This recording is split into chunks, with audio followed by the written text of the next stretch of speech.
Welcome to the Ilderon Tales. This is the Gladiators for silent celebration for our first episode in a hot second. We are on episode 8 of the campaign, and we're gonna have a bunch of fun tonight. We are playing Dungeons and Dragons. It is a role-playing game. Everything you're going to see tonight is going to be live storytelling. I let the group know I had a little bit of ideas of like where the session can go, but we'll land wherever we land. Moving from there, if you're under the age of 14 and you're watching this, please consult your parents before continuing, because you are going to hear and see stuff that is not appropriate for you. Finally, penultimately, we are playing in a homebrewed world. It is the world of Ilderon. You can Google search that name right there, copy it out of the title, and you can go to the wiki and learn more about our setting. It's a really cool setting that we've created. And then now ultimately, if you are typing in the YouTube chat, it's very difficult for me to read that, as it requires me to have like another thing up on my window, and I have my notes on one window, and I have the campaign in the other window, and the broadcaster right there, and the YouTube thing just takes up so much more space that I don't like looking at. If you want to talk, join our Discord. It's linked in the description. There's this live campaign channel right here, which you can type in, and I will see. And it's a lot easier for me to keep up with what's going on in the community than if you type in the YouTube live feed. With that, we're just going to jump straight into our recap. It's been a hot second since this group played, but there is there's not a huge amount of detail to go into for the last recap. Last session, the party showed up to the Soromangan Arena, entered under the sponsorship of Grimstone Heartringer, and once the party got into the arena, they fought off against a guild named the Visions of Genil. From there, the party went through three duels of combat, and it turned out that the fight, or rather the referee of the fight, was paid off, and that the fight was rigged against the party. The Visions of Genil won the party won the first duel, but because of the paid-off ref, it resulted in a tie. The second duel went clearly in the favor of the Visions of Genil, and the third duel went in the favor of the party, causing the match to result in a tie. And even though the party planned on fighting here again for a second round of combat later in the week, they were not happy with the tie, and not happy not getting the commendation signet. And C's challenged the guild leader off to a tiebreaker. Before the tiebreaker could happen, the arena organizer called for a brief recess while the arena was cleaned up, and the two sides were consulted. So we are going to pick up not right there, a few moments later. The party has been moved to kind of like a, I don't know, it's not a locker room, but it's kind of like that pre-cellar before you go out into the arena floor. You have your own waiting room. You guys have a couple benches, towels, a barrel of water to clean yourselves off with and drink from. Fish out your own water from the barrel, and if you clean yourself with it, don't pour it back in the barrel. There we go. And if you drink it, drink it. Otherwise, the party has a brief moment all to themselves before they have to go back outside. Everybody is in here. We are missing 2 players tonight. I will be controlling Regus and Brewbar. and everybody else is here. What do you guys want to do? I'm going to ask if anybody is hurt. I think so. XP shakes her head. She's then going to walk over to the barrel with a rag and start washing her arms and stuff off, cleaning herself up. Okay. C's replies, yes, I am somewhat damaged. Not severely, but... Okay. Anybody else? Okay. Okay. In that case, I am going to cast a Cure Wounds on C's.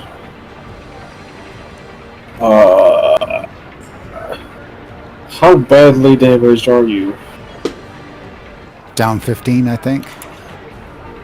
Yeah. Let's see. Yeah, I'm going Actually, to... doesn't the arena have healers for that sort of thing? So you're not using your spell power when we're about to go into another match?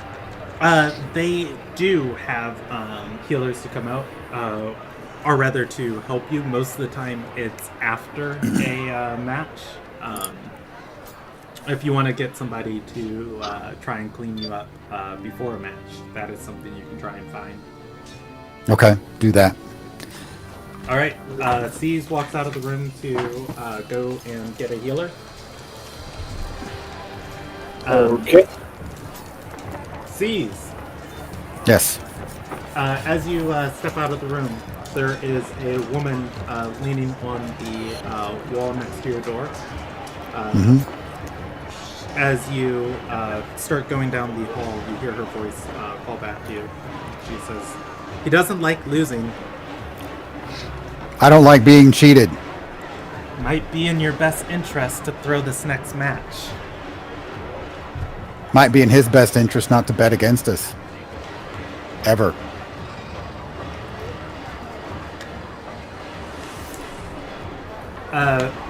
She's going to shrug and say, "Don't say I didn't warn you." She'll start... Your dishonorable attempts are duly noted. And she's going to start walking in the opposite direction in the hallway. I'm assuming the door is left open. The whole party hears that conversation.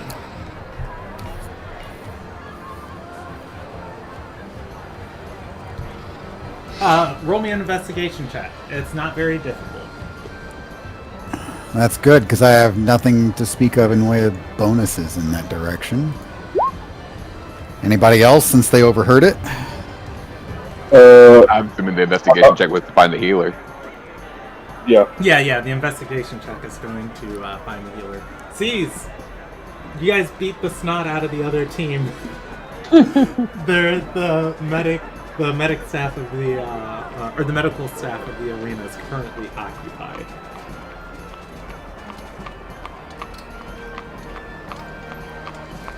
Well, then I know where to find them. I just get in there and queue up. You know? Okay. Yeah, walking, if you go into the other, if you walk around to the other side of the arena, head into their room, you're going to see,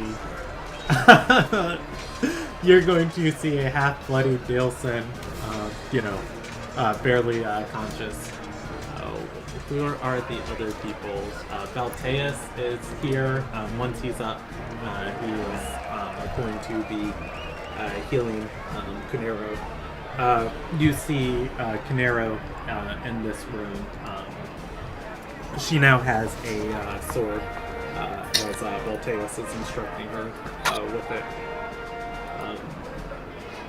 The rest of the staff is still working on Zolan, bandaging him up and tending to King C's wounds. Okay. He's friendly with everybody. Like, he has nothing against these guys. The leader, Cunero, what was their name? Yeah, Canero of Sight.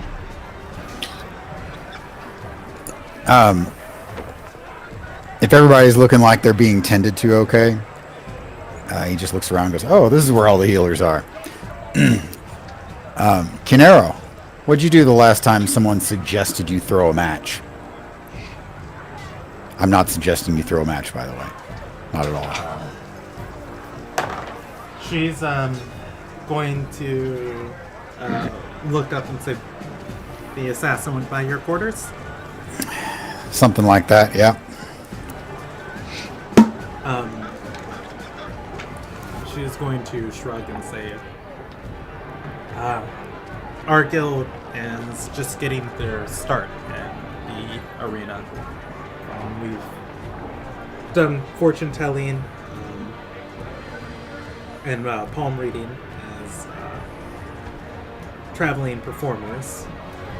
This is new to us.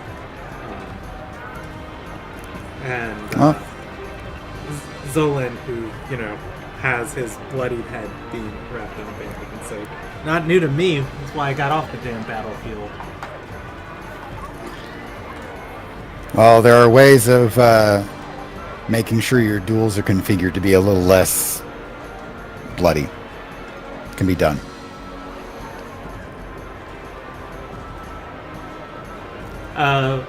But it's a pity that you guys didn't have a chance to exhibit some showmanship out there.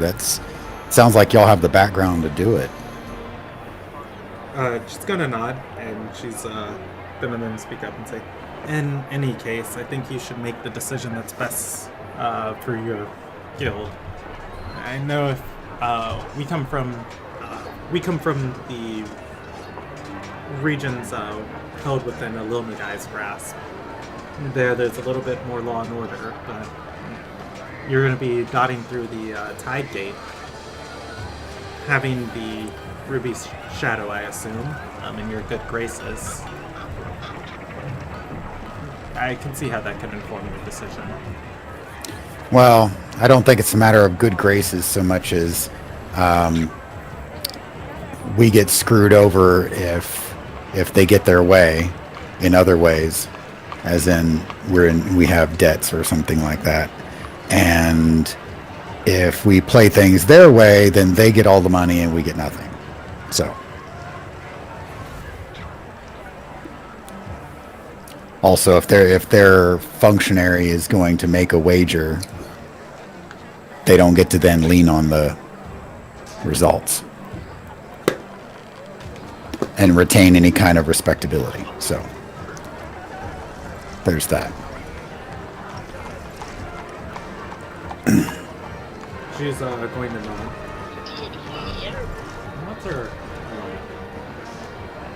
She's going to nod, taking this in, and say. But I'm used to dealing with undead, and necromancers will talk some mad shit until you finally get within swinging range. So she's gonna nod and say, so if we concede, all of your problems go away. I wouldn't say all of them, but I'm not going to try to convince you to concede, because by golly, a tie that turns into a tiebreaker that somebody wins, that's a good show. If you decide that you and yours are not wanting to get back in the ring with us, I kind of understand. And honestly, I think we have things to learn from each other. You know,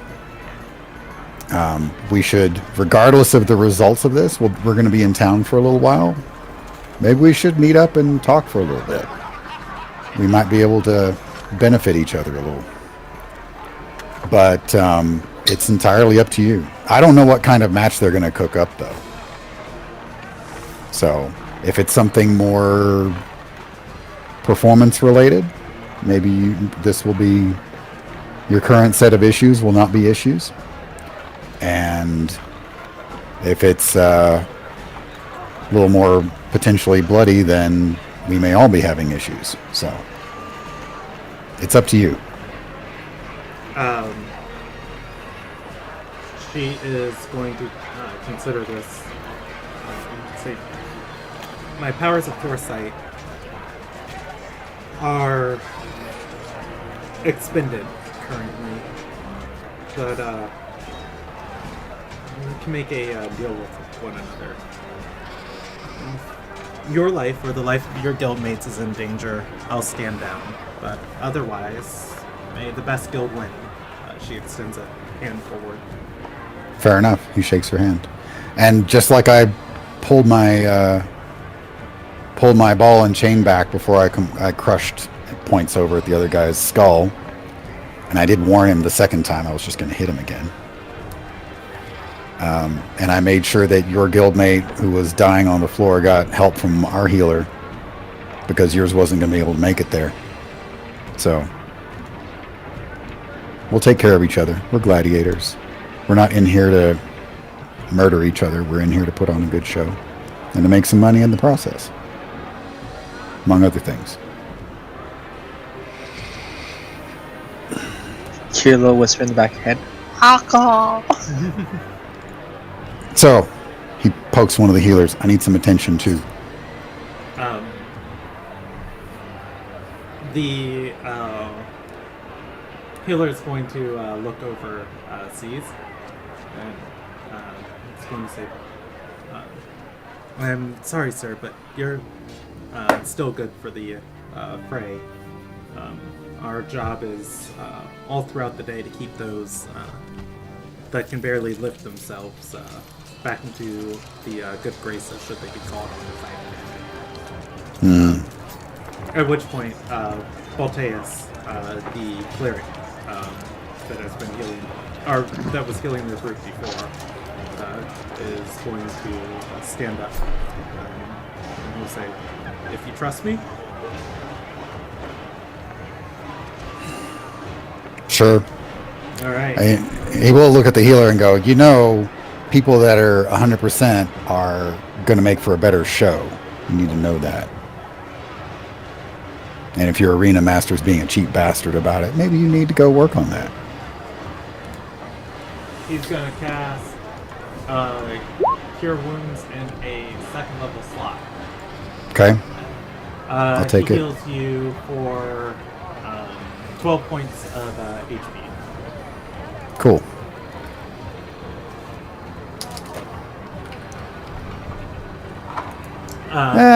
Close enough. That'll do me. Thank you. He'll start a medicine check on you, but he doesn't really understand your anatomy as you start walking away. Yeah, if he pulls out bandages or something like that, don't worry about it. It was... Should I polish this, or should I burn it, or should I... No. It was just mental stuff. You're not gonna get any good results out of those things. But thank you, and I'll see you in the ring. All right. C's can reconvene with Or the not, party. as you see fit. Yeah, he comes back. So I've had a adventure. I'll give you the short list. Y'all heard that was the assassin, one of the assassins, by the way, that suggested that we should throw the match. And then I went and talked to the opposing force. They seem like they're having a rough time of it, but the healers are working on them. By the way, the healers will only work on somebody around this arena, at least, if they're not able to get back in the ring physically. And got some healing from one of them. So, let's try not to kill them, please. And I suggested we should meet up afterwards, maybe trade some advice or something like that. I think we could do each other some good. They have a fortune telling and show, like, circus background as opposed to combat. And it was suggested that they may concede, but I'm not going to say that that's going to happen or not. Actually, just no, so I've y'all had the know. explanation. So just to check, and I know my answer. You heard my answer, but Zen clearly wants us to throw the match. What do you say?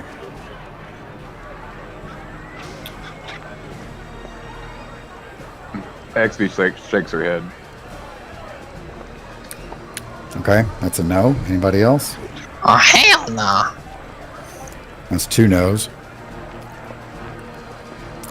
If we throw the match, I don't get my sword back. A very good point. It is a very good point. I'd like it back. Oh no, I intend all my puns. It seems like that was a good blade. And pointy. Thus, a good point. And my mother's. Actually, Melise pops her says, hands to the side and doesn't understand the joke. Melise says he'd rather throw his axe into his face than concede. Okay, let's, just in case somebody asks, you make sure and bring that up. All right. Well, back into the ring it is. And fight honestly. Let's try not to kill anybody out there, just like before. If they're down and bleeding out, just keep them from bleeding out. All right. I never reset the arena. The party. Oh, and watch out for cheating and poison arrows from the stands. The party heading back into the arena is gonna be able to see. Also, I read the recap. I mean, I am a big fan of Pokemon. I'm not offended by that, Rob. I didn't get that reference. He said the arena looked like it was inspired by a Pokemon battle. Oh, Oh, I see it now. And now you can never unsee it. Alright. Dun, dun, dun, dun, dun. Alright, walking back out to the arena. Alander is, you guys can see him. He's walking around in the center of the arena. He is biting his thumb almost nervously.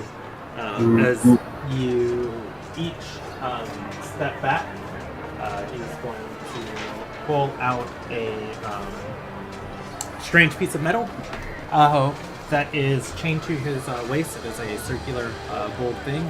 Those who are more learned in the world would know that this is a timekeeping piece. Those of you who aren't, that's a weird doohickey contraption.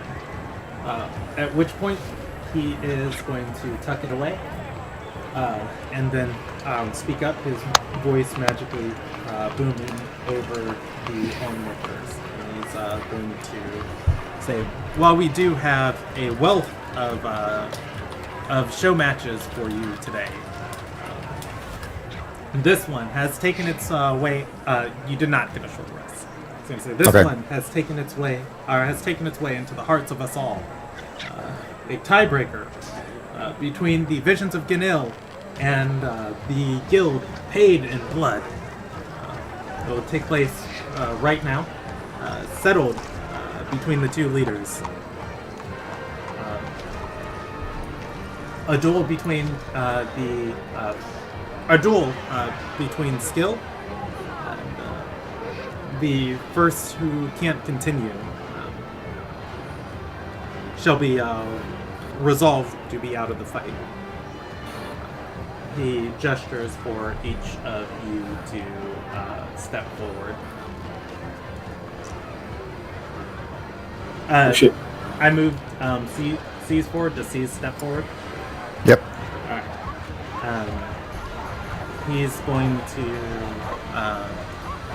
He's going to put his arms around each of you. And as he does, he begins whispering, and he is going to say, things like this are rare. We normally don't have tiebreakers between the show matches, but the crowd is really into this. I'm sure each of you are familiar with the traditional honor duel format. If your opponent yields, you let them yield.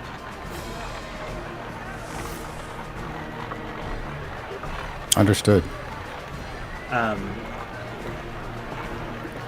He is going to nod.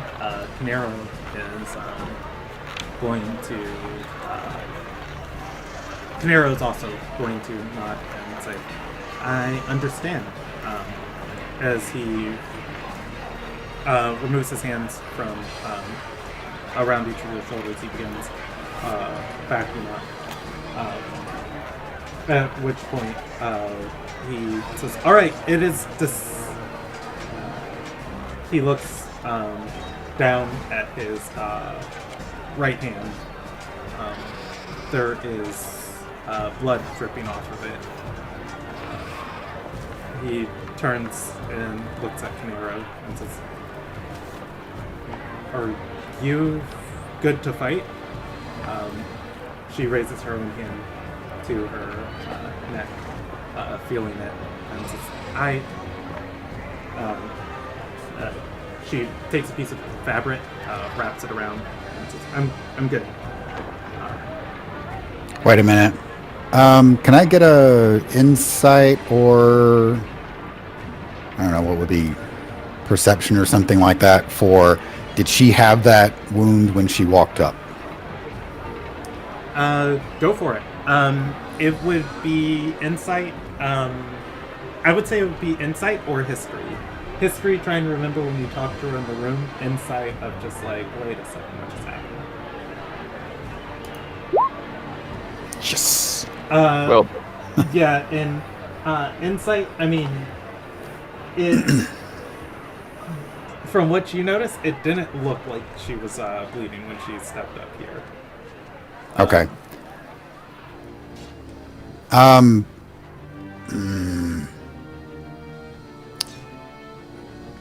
He raises his hand. Hold.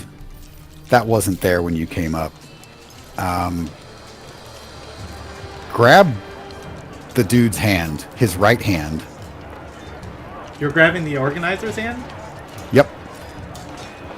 Roll me a contested grapple check, as he is going to move out of the way and say, "Hey, unhand me!" Stepping back. Okay. Where? I guess there's not an unarmed thing to click Wouldn't that on. just be a strength check? Brandon, while he's doing that, can I roll a perception check to check the stands and see if anybody suspicious is like running out of it? Yeah, go for Maybe it. it was a long distance thing. Grapple shake is just like it's a Yeah, it's an Athletics. athletics check, contested Okay. by his athletics or acrobatics. That's what I needed to know. You are going to catch his right hand as he pulls back from you. Okay. You can Check for anything sharp or pokey. Yeah, you can clearly see. His hand has the tips of it have a few drops of blood on it. Patting him down, you don't feel or see anything in his hand.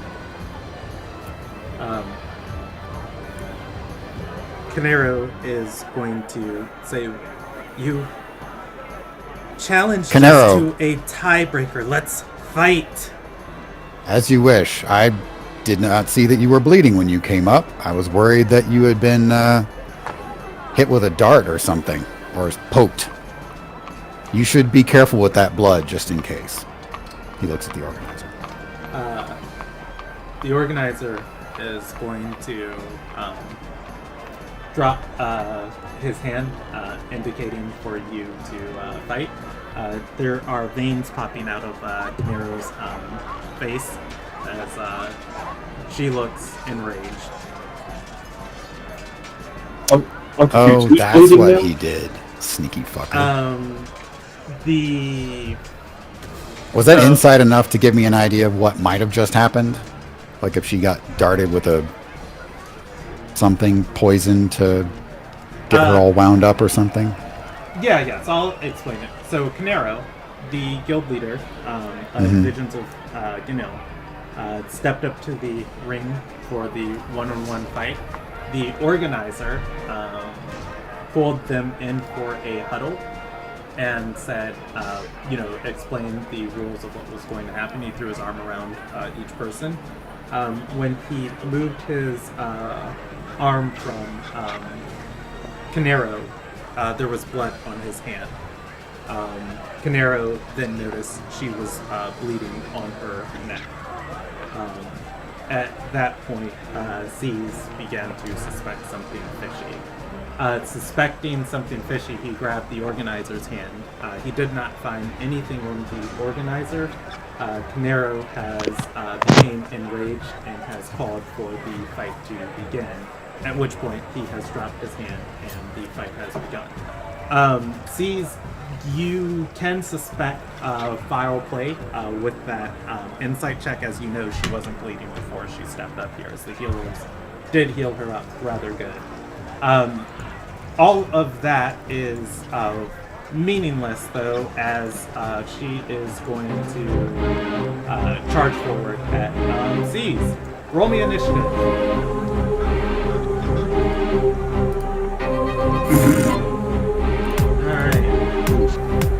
I'm just going to keep up with initiative in my head, if that is cool. That way I don't have to bring up the turn. Alright, she has one initiative, and she is now using a rapier instead of her quarterstaff. And she is going to move forward and attack. What is her let's see.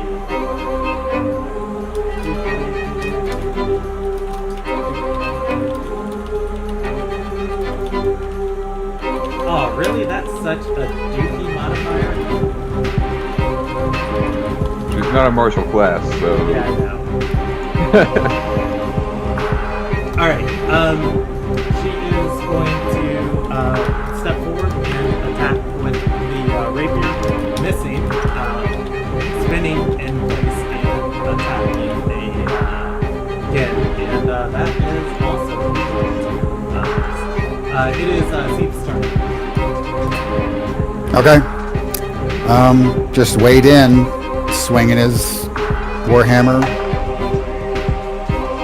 Okay. Sure I use the right one here. Will a 19 hit her? A 19 is going to. I'm just going to pull up her here. A 19 is going to hit. 10 damage. Alright, she takes the 10 damage, stumbling back. And I feel like she's going to. I feel like she's just going to go in again with this. At this point, yeah, she's going to step forward and she's going to burn her first attack on the. She's going to burn her first attack on a athletics check, ripping the. Golly, gee, really hurts. Ripping the warhammer out of Zeke's hand. Roll me a contested athletics check. Acrobatics or athletics? Athletics. Well, that beats it. That's not. She had advantage, as it was a strength check, but I am not rolling good tonight. So that 11 beats the 7. I'll go ahead and burn my inspiration. There we go. No, you beat. Before you burn your inspiration, I'm telling you, you beat the check. Oh, I thought you said I didn't. Never mind. Yeah, she had inspiration, or she had advantage. She rolled a 7. Oh, you just rolled it separate. Yeah. Okay, I was looking at the total. Never mind. Anyways, though, you're going to win that as she tries to rip the warhammer out, and she's going to pull out her lift her rapier and try and jam it into your neck. Using this thing as more of a angry stabby stick. Blocked with a shield. Yeah. There Ooh, we go. Not blocked with a shield. Yeah, that's an attack, finally. Alright, the rapier is going to find its mark. And she returns 9 points of damage Okay. to you. Okay. That means it's supposed to be on repeat. It is Seed's turn. Is there a what do you call it? Like a weapon breaking attack option? Trying to sunder her weapon. Yeah. That would be a sunder. Okay. How's that work? I am going to look it up real quick just to make sure, but I'm pretty sure you're fighting against the weapons part. Okay. So to describe the action, he gets hit in the neck, so he raises his shield up so the top edge of the shield hits the blade and then brings his warhammer down on the handle to try to snap it across the top of his shield. Okay. Just give me un secondo to see if there are any additional rules I need to look at for this. Been a hot second since I've even had to look this one up. Yeah, I figure it doesn't get done very often, but it seemed like an ideal opportunity.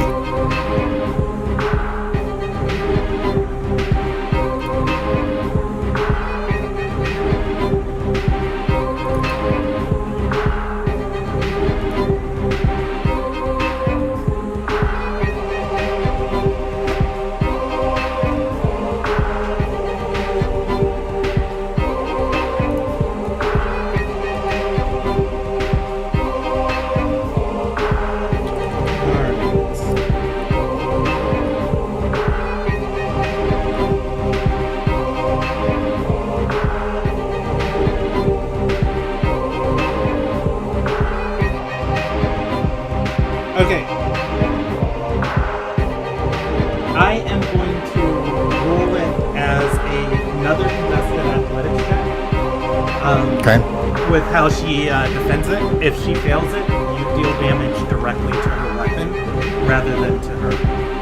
If you beat her, weapon targets and HP, it's going to be. All right. Okay.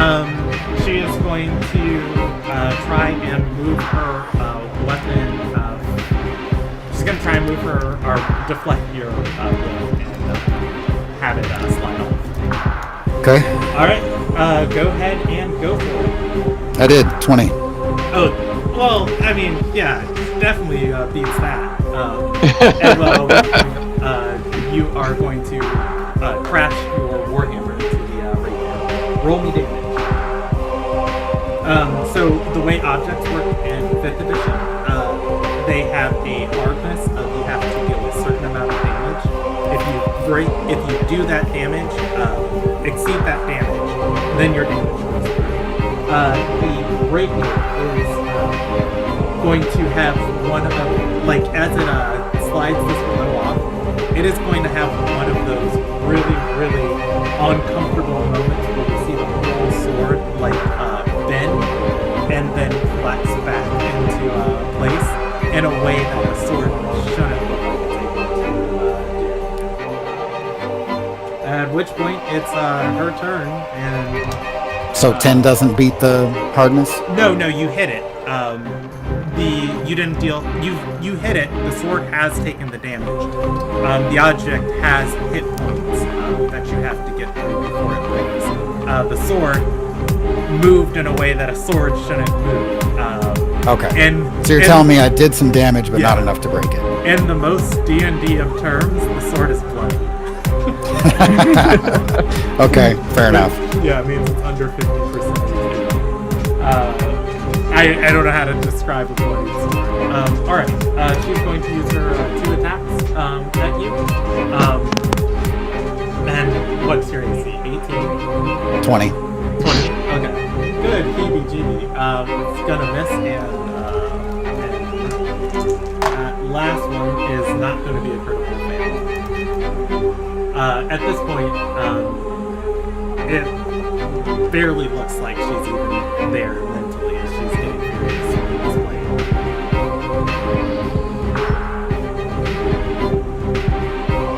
It's Zeke's turn.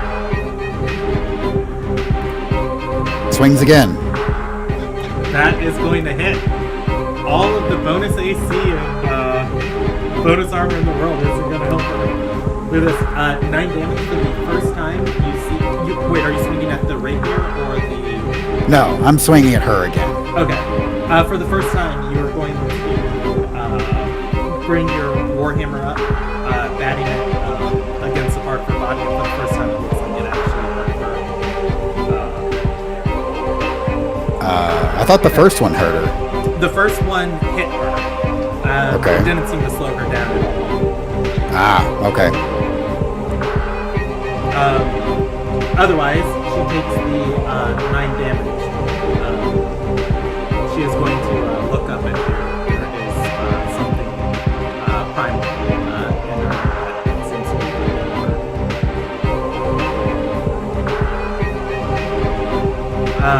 oh, hey, it's her turn. Alright, we'll just keep going with this.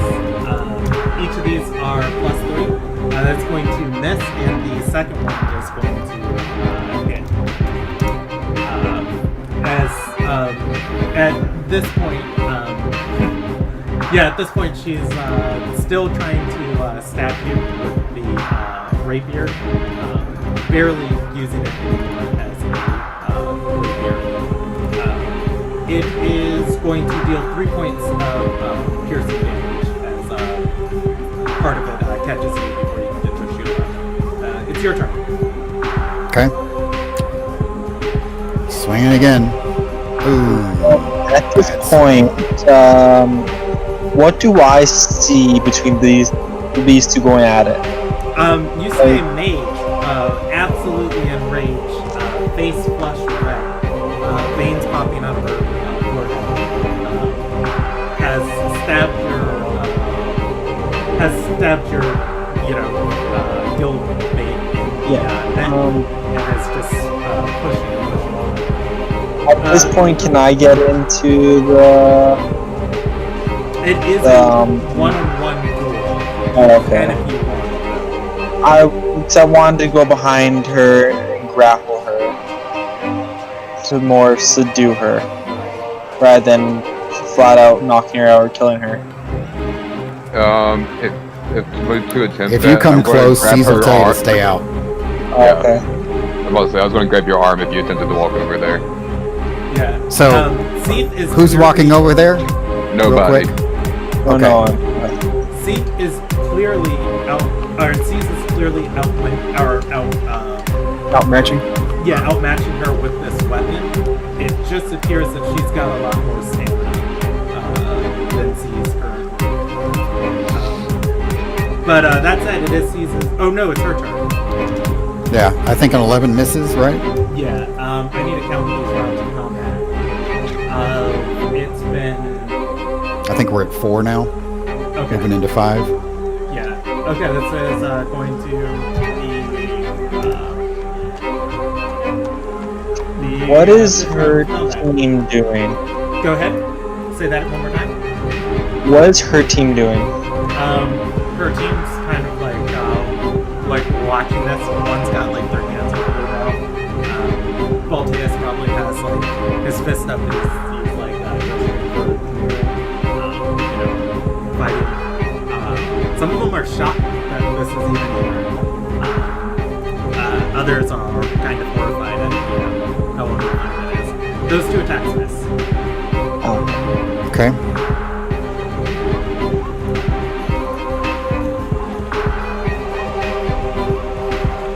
Swing it again. Is, Seath's turn. God damn it. Alright. That's okay, we'll draw it out. All right. Eventually, the rage will go away. Yeah, I'm worried that she'll drop dead when that happens, though. 18 versus Caesar's AC Nope. is going to miss. You know what? She's done with it. She's doing it. It's your turn.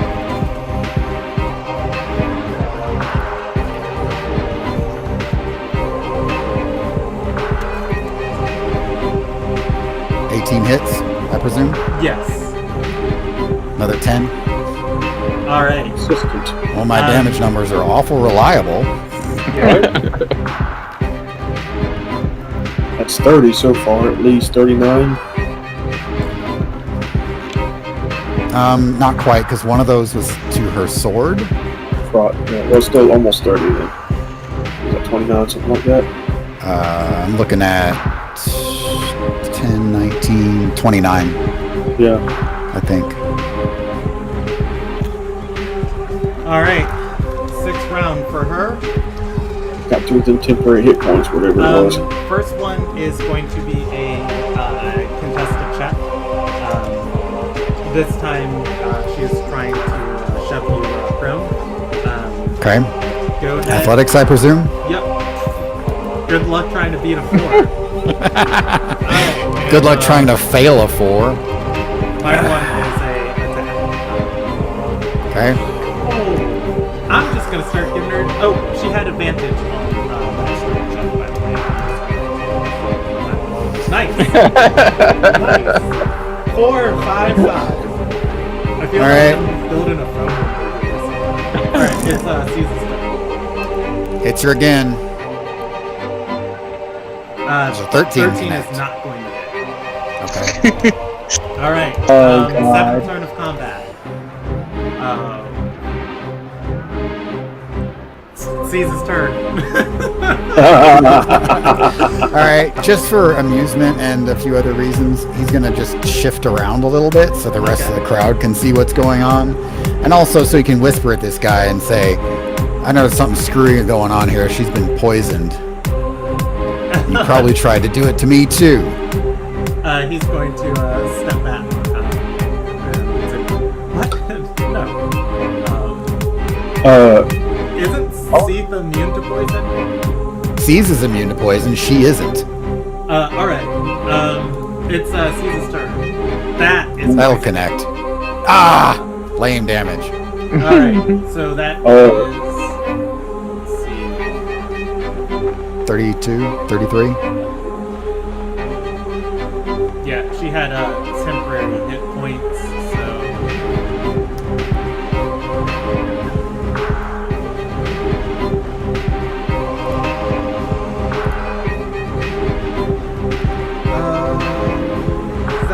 Okay, I've got it. She's now bloody.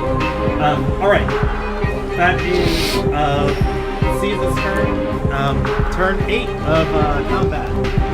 And she's going to yell, why won't you drop? Going. Another 3 and a 4. There we go. He yells back, I am the Iron Tornado! Alright. And swings at her again. Yeah, she continues following you through the arena. Alright, 17 is going to touch her AC. That hits. And it is her turn. Turn 9 of combat. And keep circling just because it looks cool. Okay. Come on, give me 2 20s.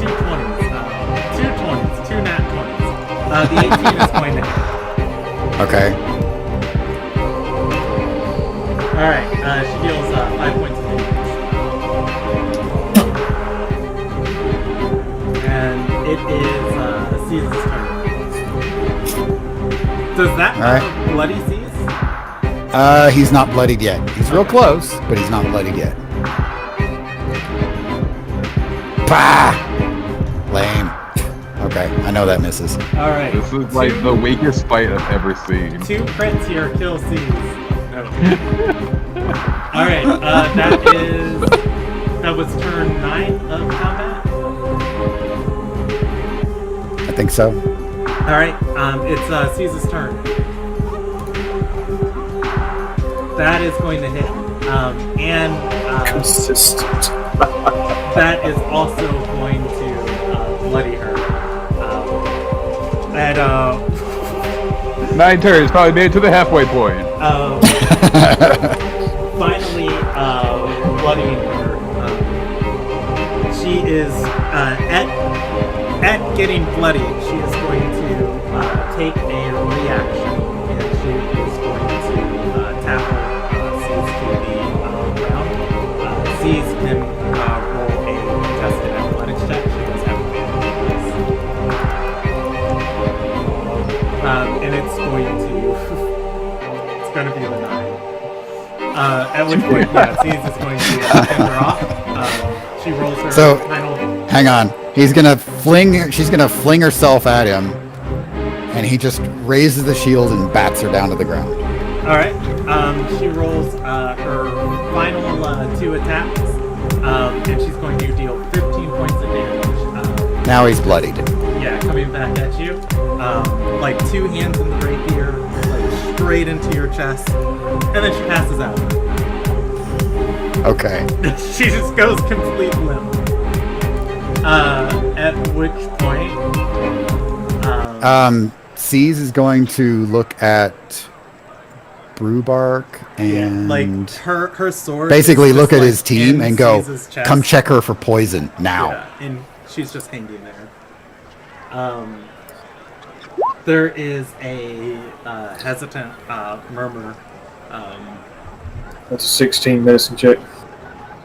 There's a hesitant murmur over the crowd before Alander, looking side to side, says, the winner is paid in blood.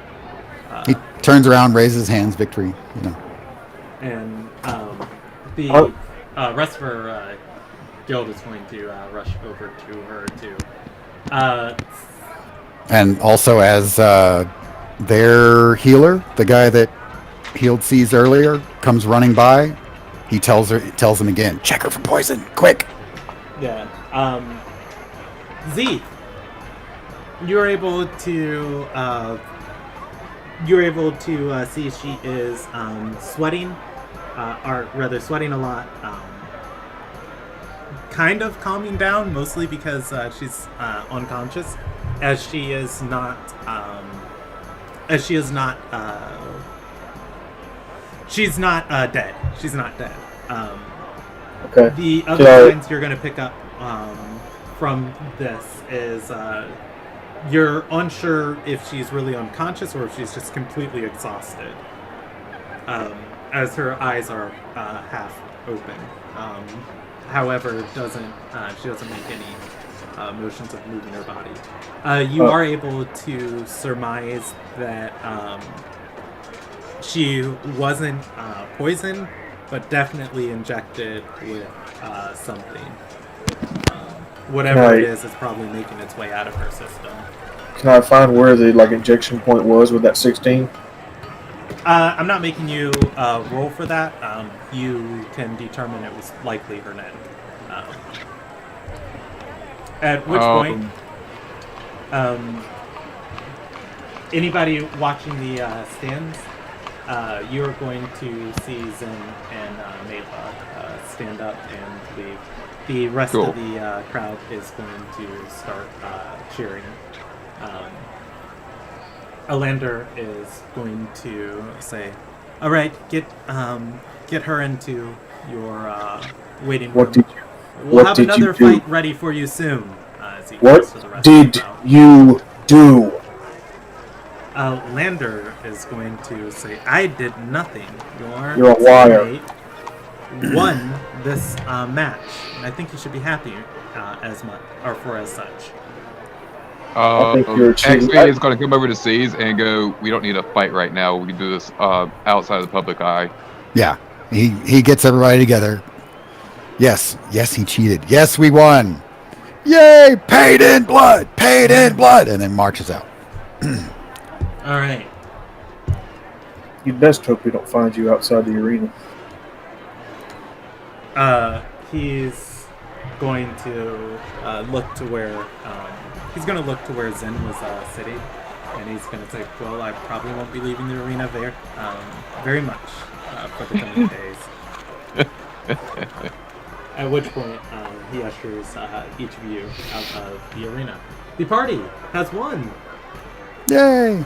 C's goes to his side or whatever, and then through the hallways and whatnot in the back of the arena, immediately circles around to go find Cunaro. Okay, I'm gonna roll a check on if anybody is able to help her. Again, the medical staff would have tended to her. Yeah, but he doesn't think they know shit. XV And he's also gonna grab XV and Brewbark. XV doesn't have any healing spells, just an FYI. That's okay, but you have arcane knowledge and He thinks you're smart, so he doesn't know the difference really. I like the fact that my image is that Steez grabs Brewbark and XB's like, wait, no, I was going somewhere. And I'm just being pulled along against my will. That works. Let's see. I think Brewbark has all of his spells left too. Good.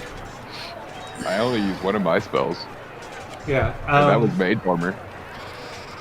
At which point, going and looking for the other guild, you're going to find them, in the small little waiting room they provide them, and Canero has been tended to, her wounds wrapped, and as you step in, she's going to look up at you and say, "It was well fought." Same to you, even though you were drugged, it appears. I assume you did not do that intentionally. She's going to say, "The assassin came by offering assistance earlier, but I declined it." Looks like they gave it to you anyways. Yeah, rub her neck and say, "In any case, I'm sorry for losing myself, and hopefully in the coming matches we'll be able to fight again."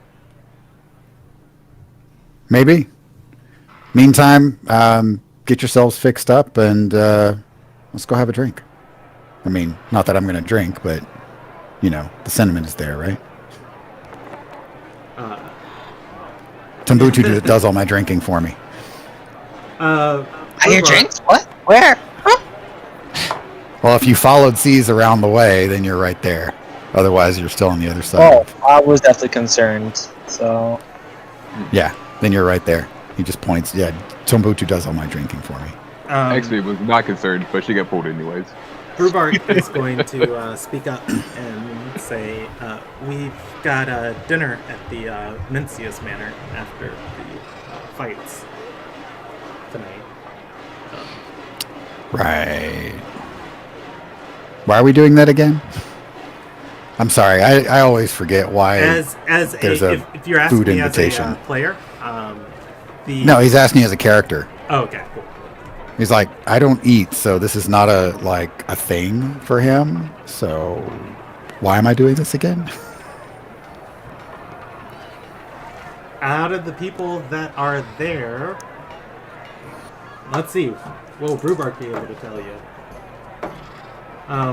Brewbark is going to say, "You remember we got that dark elf with us? May right. Be doing and then those guys that are mad that he's not home. Yeah. In quarantine.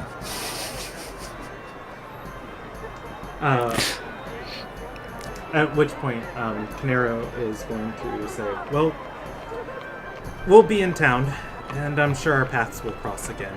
Perhaps tomorrow?" Sure. Tomorrow sounds good. I don't think we're busy. We may have shenanigans going on, but, you leave a bunch of gladiators to their own devices in a town, and what do you expect to happen? All right. Glad you're okay.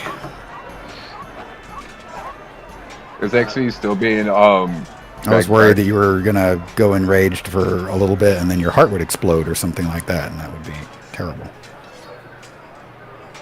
Jordan, you were asking something for XP? Yeah, I was wondering if he's let go of XP now yet or not. Oh, yeah. Go ahead. She stands up, brushes herself off, and then starts to go and look for a Grimstone. Okay. You are able to do that. The rest of the party is able to reconvene in the room, and you guys can talk about your victory and or plans. I'm going to do something I rarely ever do, and I'm going to say we're going to take a quick. Well, you guys can keep talking. I'm going to take a quick 2-minute bathroom break, real quick, to use the restroom. XP and talking. Oh man. So, yeah, so I was a little close to getting put down there. His plan of whatever that drug was almost worked. I don't know much about drugs. It could really be that bad? Well, they turned a arcane caster into. She was hitting pretty hard and wasn't thinking at all. So, barbarian rage is more effective, but it was pretty close. It was like barbarian rage on a dart.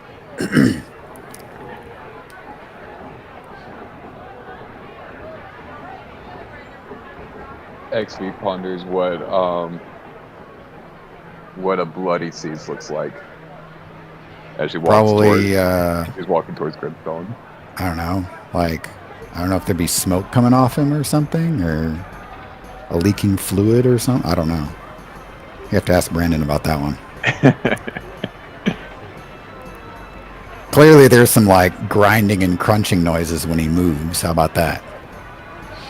Needs to oil up. He's gonna need a lot more than that. He'll actually sit down, pull out a tinker kit, and start banging things back into place or I don't fixing remember. himself up or whatever. Does mending work as healing on I don't know. I know healing works as healing. I know healing works as healing. Does mending work as healing on crap. What is it called again? On Seas, Warforged. On Warforged. It will repair their armor if anything's been sundered or broken. But yeah, it's not going to restore HP. Okay. So, C's is actually just fixing his armor since he's wearing chainmail and he's certainly busted a few links here and there. If you do It's that the part he knows how to fix. Huh? I was wondering if you did that on a Warforged, and just a random Warforged out in the wild, would that heal them? And on a random Warforged in the wild, no. Okay. Because in some senses, D&D is a system with mechanics for balance. Healing on a cantrip is overpowered. I mean, fair. Healing on a cantrip is overpowered. Right. Okay, so you guys are able to lick your wounds. I was listening to the discussion. Anybody that saw the effects of the poison, you're entitled to a free Arcana check if you want to guess what it was. Otherwise, XV can go and find Brimstone. And I think the rest of the party is just waiting for their would be waiting for their payment, but Grimstone would be coming here too. So I'm just gonna let XV and Grimstone bump into each other in the hall. 17. Arcana check. 17. Yeah. You definitely saw the effects of a hasted spell, with how fast she was moving. When you were fighting her, she definitely wasn't able to get 2 attacks off. And a way that something like that could be administered into the body, likely Bridgehound venom with some sort of modified narcotics added in it. I've heard about that before. Some kind of Bridgehound venom concoction. Sounds nasty. It was fairly effective, though. Can't wait to get out of this place. Agreed. Our idea of doing a second bout in this arena is sounding less and less attractive, honestly. The second bout is for out of character. The second bout is for Teeden's freedom. Oh, I agree. And I know that, yeah. Even though it's for Teeden's freedom, like getting that some other way sounds like a smart move, because this arena does not sound like a smart move.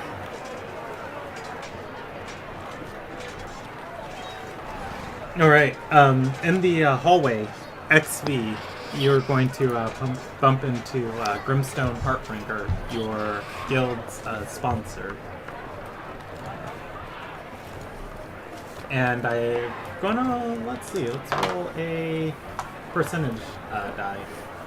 Walking with Grimstone is also going to be Tayden, and they're going to both see you.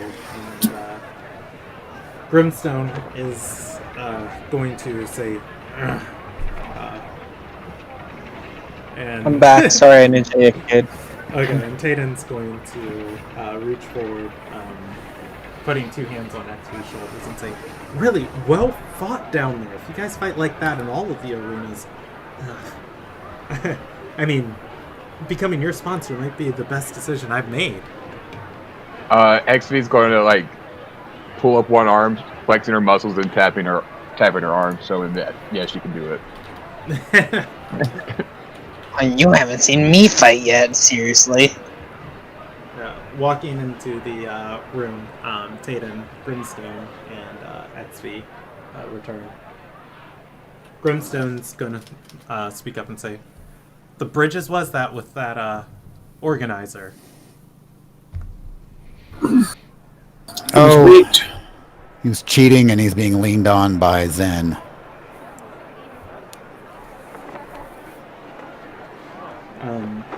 He's going to roll a insight die. He's going to say, wait, earlier with Zen, when he was leaving the room when I walked in, you guys made a deal with him?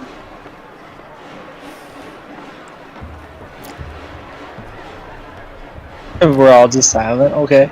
There was some deal, and well, there was a bet. There was definitely a bet. Aren't you guys a bunch of donkey's asses? Zen doesn't make bets. Zen manipulates people into accepting bad offers. Now, if you'd told me that yesterday or the day before, that would have been helpful.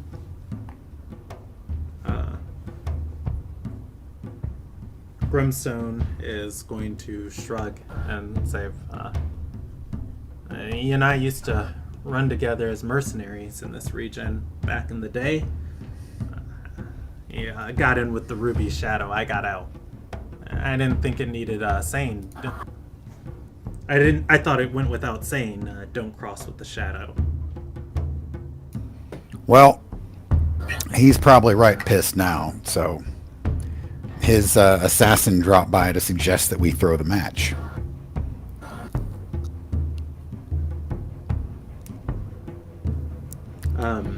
And when that didn't work, evidently they decided to drug my opponent. He's going to shake his head and say, well, as long as you prove yourself pretty useful. Zen's always been quick with the joke and a drink. Probably won't kill you if you're valuable. Besides, I've only ever known him to hold one grudge. Is that grudge slot already taken, or did we just take it? Let's see. He's going to say, well, considering last time I spoke to him, he didn't say anything to me. Or last time I walked by him, he didn't say anything to me. Grudge slot might be open. Well, that's not a good thing. XP smirks. She gets that joke.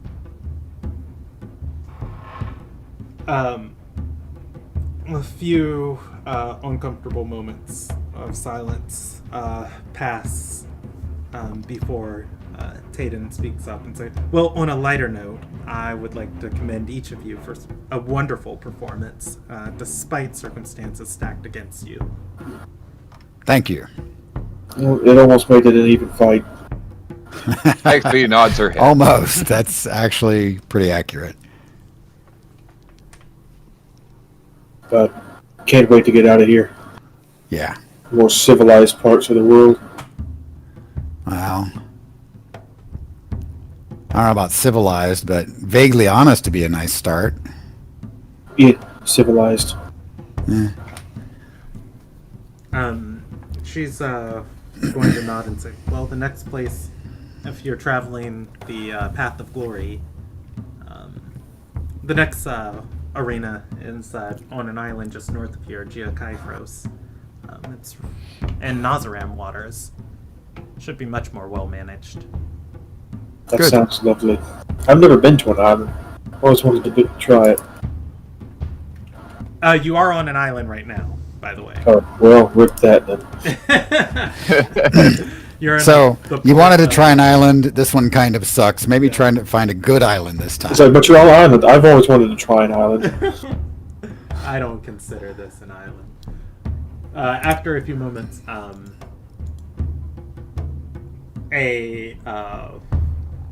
well, we'll see. I'm actually gonna roll a percentage die. After a few moments, a lander is going to step into the room, and he is somebody go ahead and roll me 2d100. Check roll. I got it.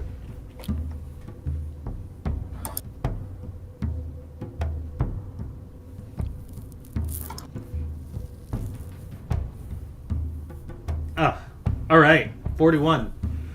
Alander is going to step in, and he is going to say, all right, you guys are the winners of the match with your sponsorship fee, the other team's sponsorship fee, and the money made. You know what? I'll actually give you one more D100 for C. And the money made on concessions is going to amount... What? is going to amount to 2,041 gold as your winnings. And, well, actually, there was a small bump in concession sales to throw into the arena. With that, it is going to be 2,042 gold that you walk away with. He looks towards Brimstone, and he produces a small black chest, the size of like a small jewelry container. Opening it up, Grimstone is going to see rows, or rather the party and Grimstone's going to see rows of coins and gemstones inside of this chest. At which point, I think he told you guys 30%. I think he said 80. I'm pretty sure he said 80. No, because originally it was 10%. You guys convinced him up to 20%, and he's like, all right, one last one. And then, or at 20%, he's like, okay, you guys are good. And then XV was just like, since it's our last one, how about 30%? I'm pretty sure that's like where you guys got to as far as getting over on Grimstone. So that's going to be... the party is going to get 612.6 gold, and there are 6 of you, so divided 6 ways. Everybody is going to get 102 gold and 1 silver piece from these winnings as Grimstone begins counting out coins and handing them to people. Elander is going to step out of the room, and he's going to stop in place, back turn to you, and he is going to half step and turn his head and say about what happened in the arena today. Steve crosses his arms. Yeah. He's going to say, you performed excellently. Mm-hmm. And? He's going to say, that is all. And That's not all. Did you Excellent. did you use the Bridgehound Venom or to someone else?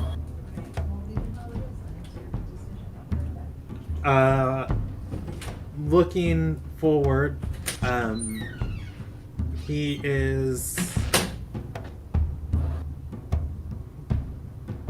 not looking at you guys. Looking forward, he's going to say, the assassin slipped it to me before the match. You still administered it. And he's gonna nod and say, it was that or a much more grisly fate. In any case, you won. Congratulations. And he's going to start walking out of the room.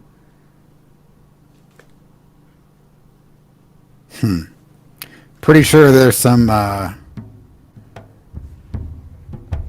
justification for,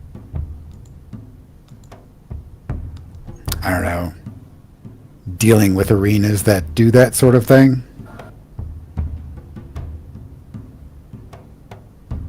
We shall see.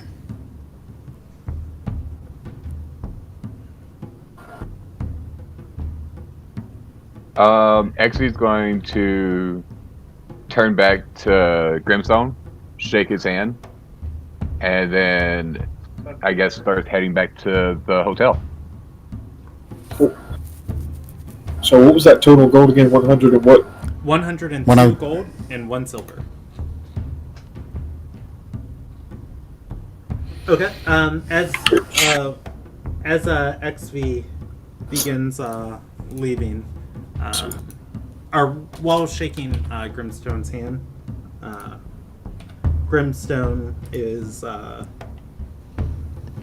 going to say, you've got a lot of lack of that thing that stops most people from pushing forward and achieving the songs of legends. You know, you see most Sarai aspire to it. You, I don't know if you're dumb or what. Oh, we're pretty dumb. XV looks up at Grimstone, gives him a coy smile, and then walks away. All right. In the hallway. It's probably good that we're lacking whatever that thing is. In the hallway, XV is going to see one more set of people walking towards the party. It's Mela and Zen. Quick, prepare an ambush.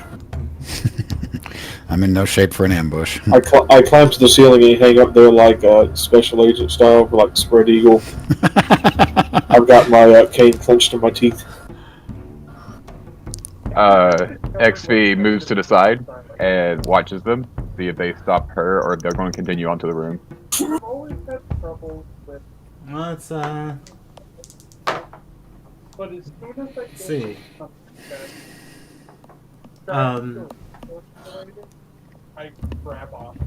Zen is going to watch XV marching by, and Mela is going to call over her shoulder, say, "Hey, good job."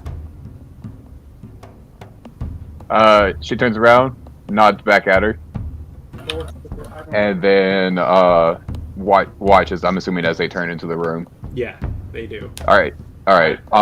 She's going to stay in the hallway then, post up against the wall, and listen in to the conversation. Alright, the party. Mela and Zen, and you'd think I would have a character portrait for Zen by now. I was actually looking for the area of the match because I was going to be scanning the audience for Zen again, and I was like, I can't even find his name in here. I mean, I planned for Mela to be like a major contender, but I planned for Zen to just be like, oh, it's the Ruby Shadow, let's leave him alone. So I haven't made a thing for him, but I will. If you guys end up staying here for, another week. Mela and Zen are going to walk inside of the room, looking over the party. And Zen's going to walk by Grimstone, and he's going to say, old man. Grimstone's going to just huff and get so. He looks over the rest of the party, and from his waist he is going to untie a scabbard, offering forward Zeeth's silver sword sheathed inside of the cane. Yay! Alright, I take it back. He's going to say, you guys really put that other guild through the ringers, didn't you?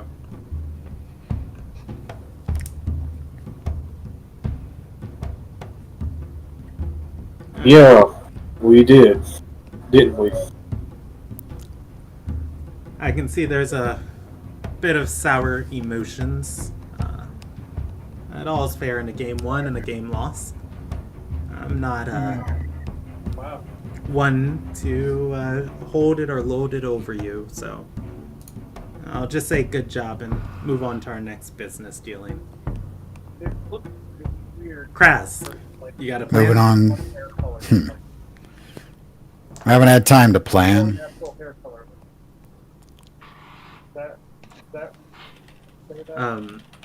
He's going to nod and say, well,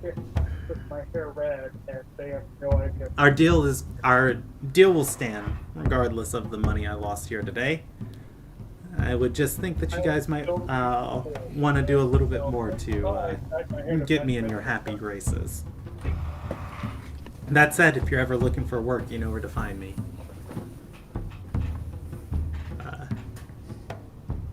He's going to turn and start walking out, again stopping next to Grimstone. It's like, old man, Grimstone again. Z's gonna say under his breath in Elvish, yeah, the gutter with the rest of the rats.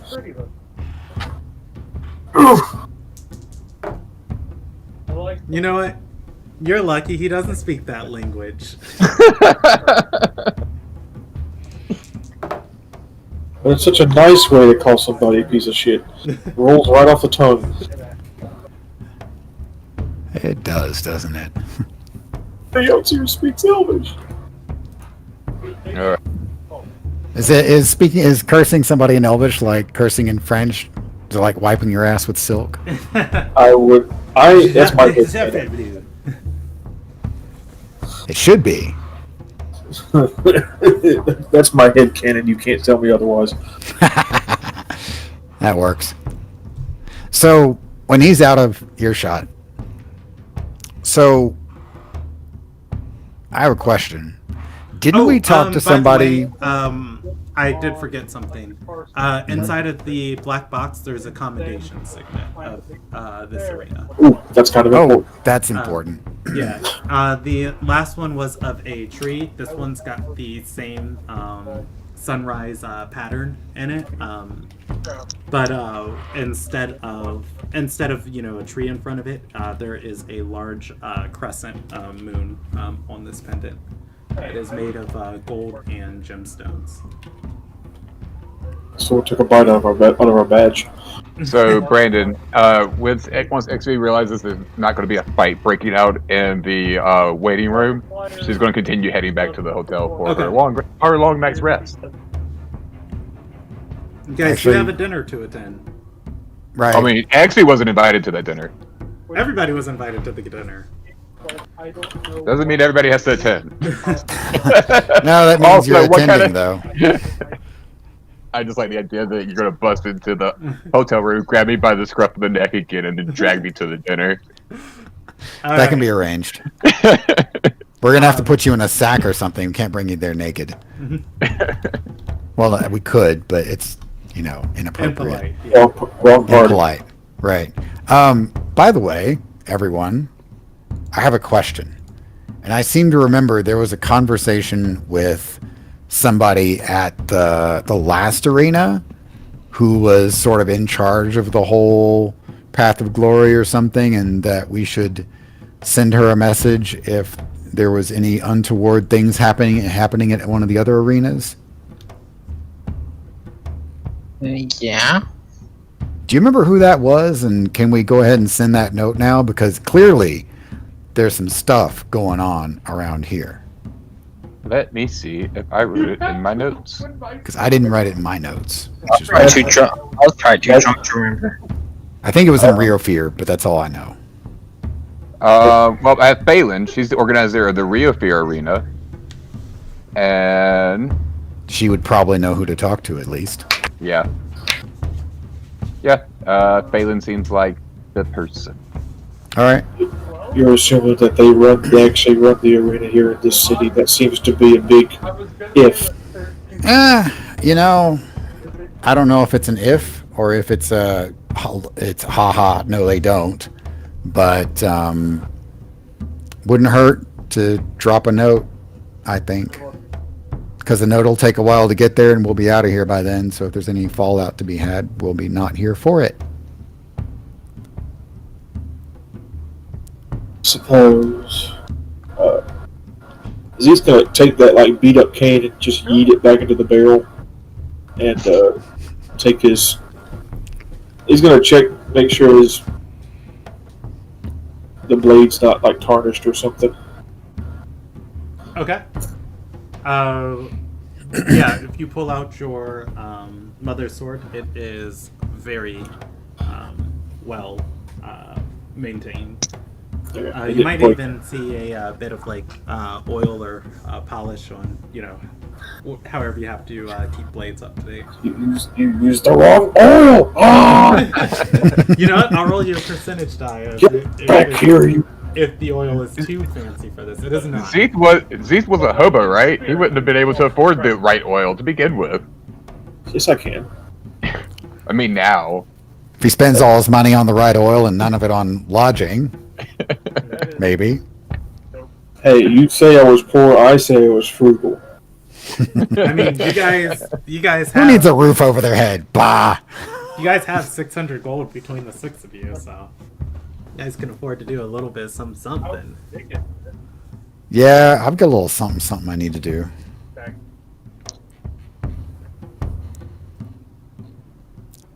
I'm going to get sold back into, So Brandon, how much does it cost to buy a diamond? To buy a diamond?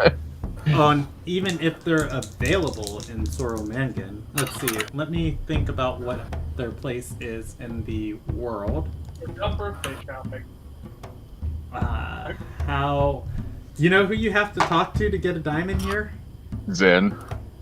Yeah. Yeah. I was being facetious. I'm too low level for a diamond to be worth it at this point in time. I was gonna say, you can't get a diamond here, but there's somebody you're gonna have to grease their elbows. Is that the term? I don't know. Palms. Yeah. Palms, there we go. Palm.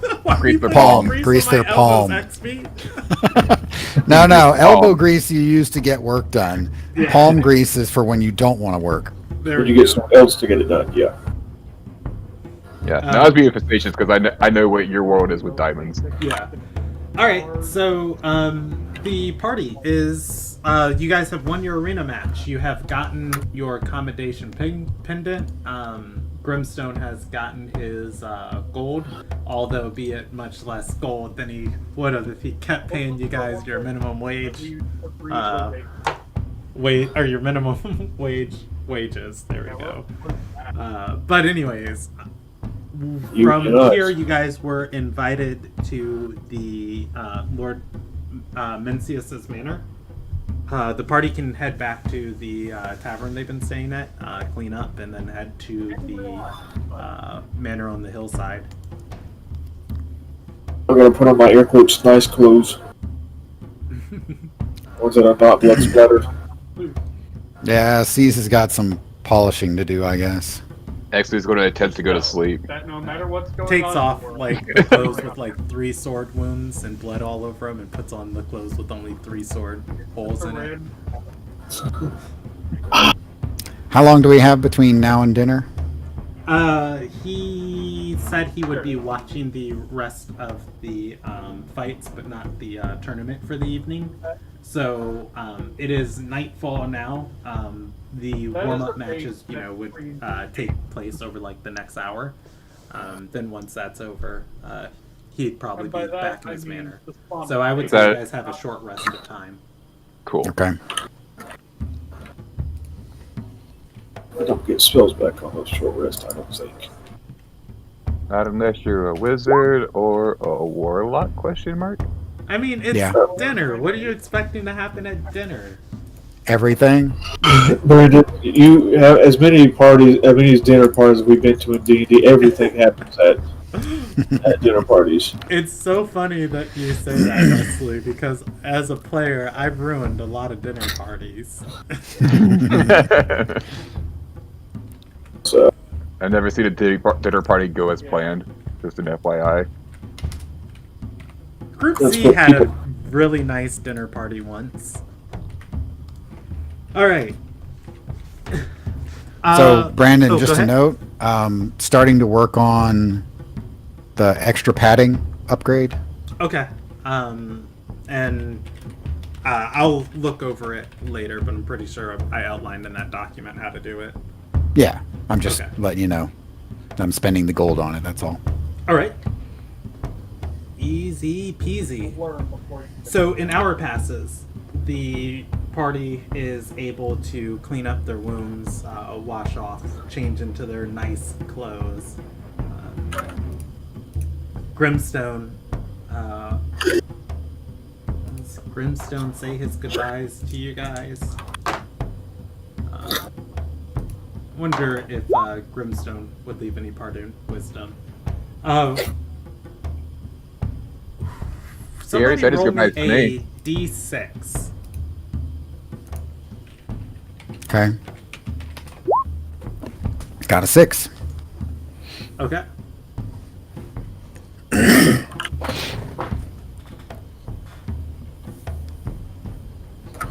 Okay. I have to redo that math.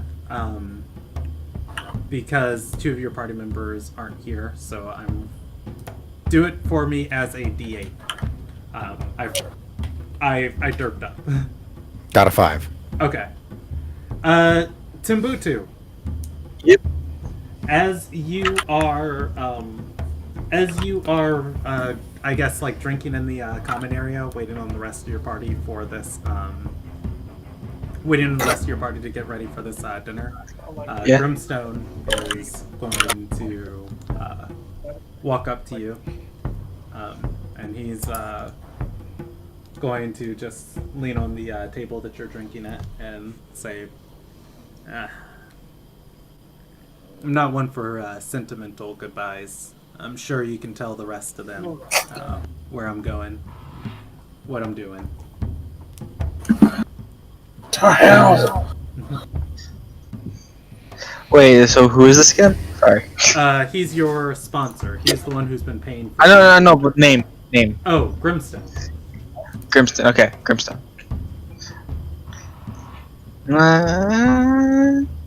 I can tell them. He's gonna Yeah. nod and say, a word of advice, kid. These waters.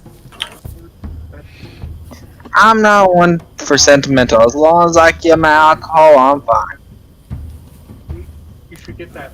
He's going to huff at that and say, well, if you want to survive these waters, you're gonna need a little bit more than But if alcohol. that, Gotta I don't find know. yourself. Have you tried and just name a really high end alcohol? I'm actually going to have that as Timbuktu says. Have you tried high-end alcohol? And probably in Timbuktu's mind, he just named something fancy. It's like think of a high-end alcohol. High-end alcohol. Yes, high-end alcohol.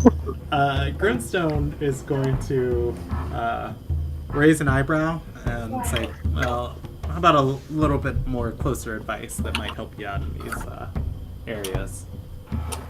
Don't trust Zen as far as you can throw him. You outlive your usefulness. That might be the last time you draw breath."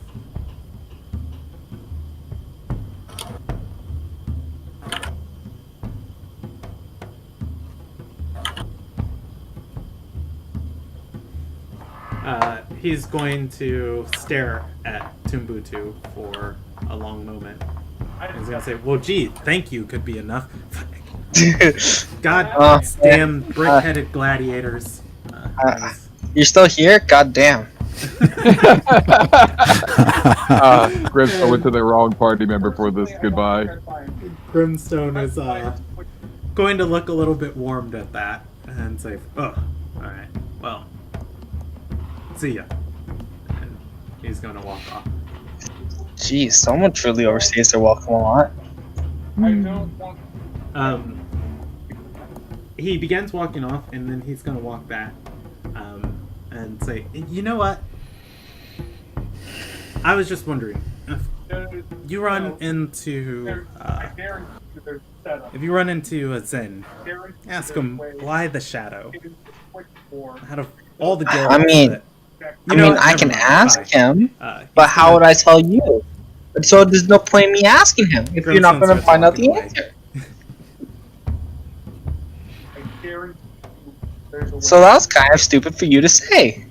Grimstone's gonna, if you say that, he's gonna pause, turn halfway around, then turn all the way around back to the way he was walking and continues walking away.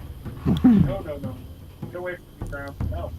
Grimstone's not the best with people. Otherwise, the rest of the party... Arguably, neither is Tumbutu. Yeah, the rest of the party is able to finish getting ready and all collect. And I'm presuming the party's going to head to the Mencius Manor? Yeah. Or Mencius Manor? As soon as I join up with the party again, I say, what's his face stopped by and said bye, or whoever I think it's Grimstone. Grimstone said Yeah, goodbye. that guy. Did he Yeah, have he said anything else to goodbye. say? If we saw whatever his face is to say, ask about the shadow, I don't know, I'm too drunk. Zen to ask about the shadow? Yes, ask about the shadow and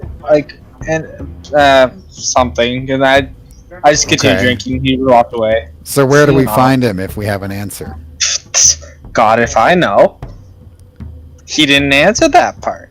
Oh, okay. So we're just supposed to guess, I suppose. I just tend to ignore people who don't give full answers.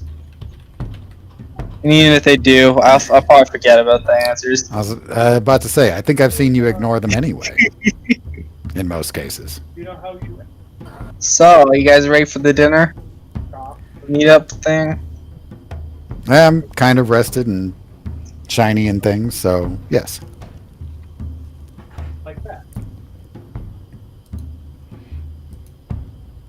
XV's asleep in her bed. Mm-hmm. Does the party drag XV to the dinner, or just let XV sleep? I go up to XV and poke. She swats away the poking and then rolls over.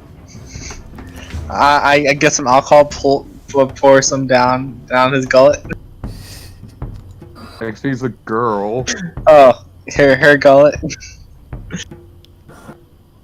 She flutters awake, thinks she's about to drown, and then slaps the shit out of Tumbutu. What was that for?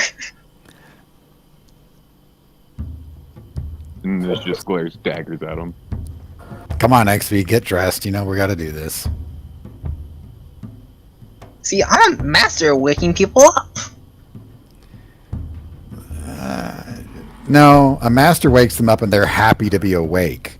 You're good at waking them up, though.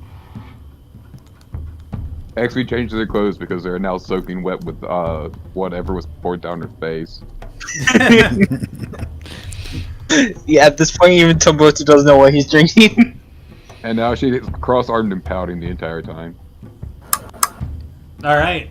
The party plus a pouty XV. I'm doing it, but I'm doing it in protest. Arrives at the Mencius Manor, and upon coming up the Concord walkway, concourse, concourse to this manor. It is on the hillside overlooking the rest of the port. Various towers rise out of this place. It is a beautiful manor built in several different styles, each portion of it being added on in a different time period.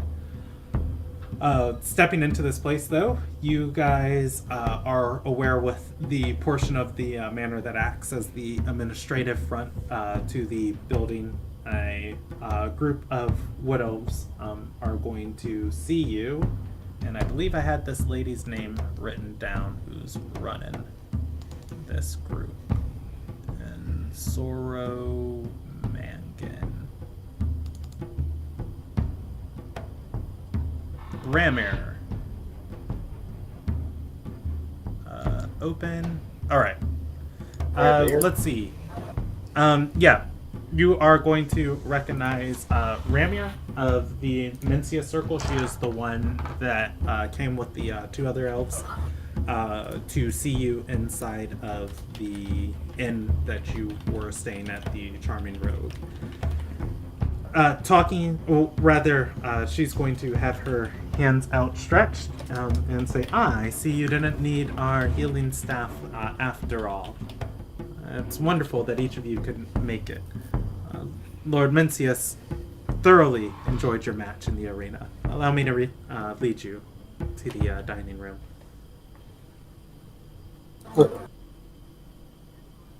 XV's still not happy. By the way, when you get here, dressed in a long flowing gown for the evening, Tayden is also waiting for the party. The party is led through a lavish ballroom, a stage into a private dining room behind the ballroom.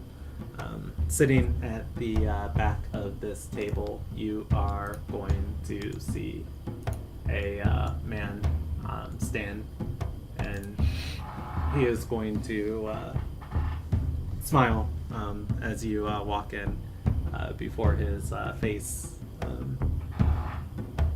narrows.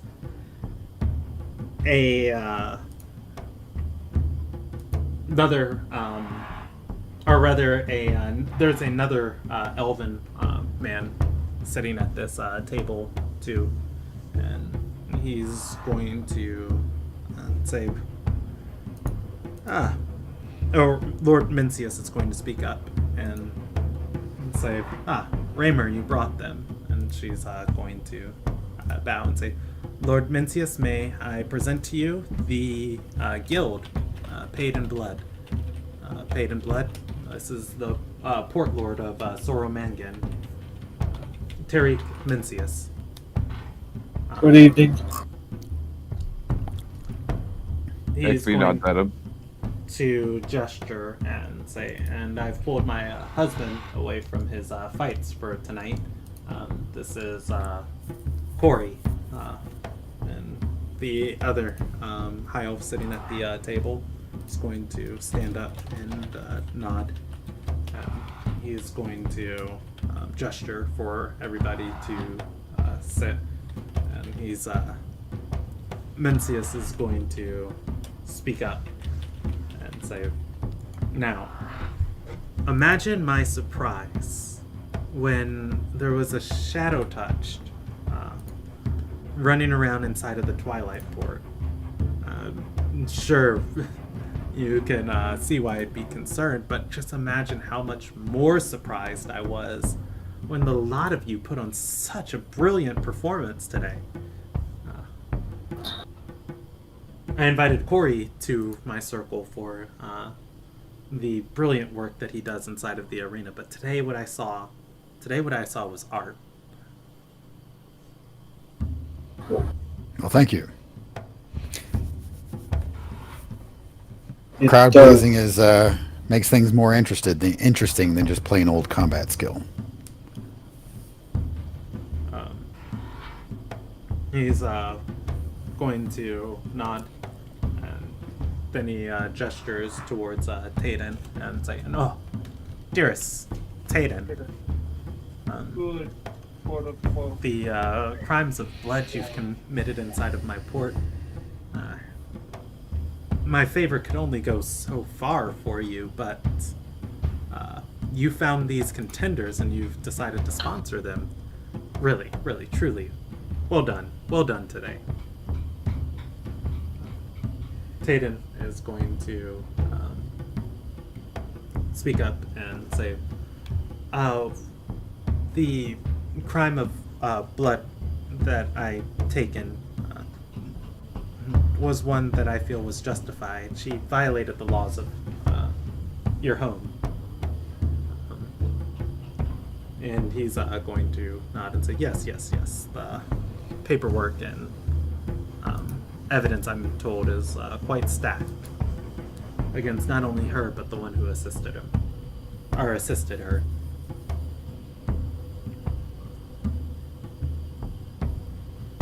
Question. If the party's just like sitting here silently, he's going to look up and say, "Now, I do love to have aspirants inside of my home, but all of you are looking at me as if you've seen a ghost. What concerns XV's nodding in and out of consciousness, actually. you?"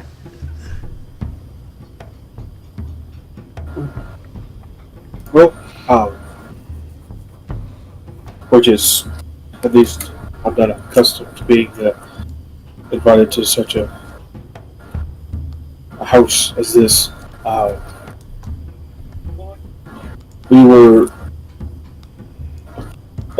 no small part of our victory today was due to fortune. It was not a perfect victory, but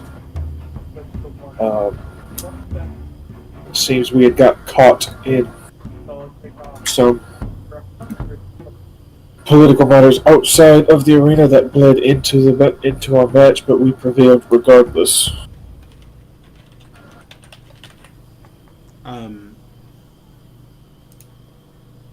Tarek is going to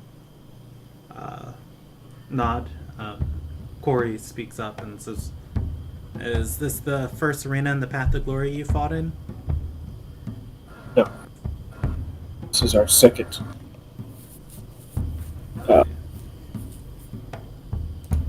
We were in, what was it again? Sormankton? No, it was- Rio Fear. Real Fear, excuse me. He's going to say, yes. Rio Fear, so heavily regulated, and heading into the Tide Gate, it's entirely different waters.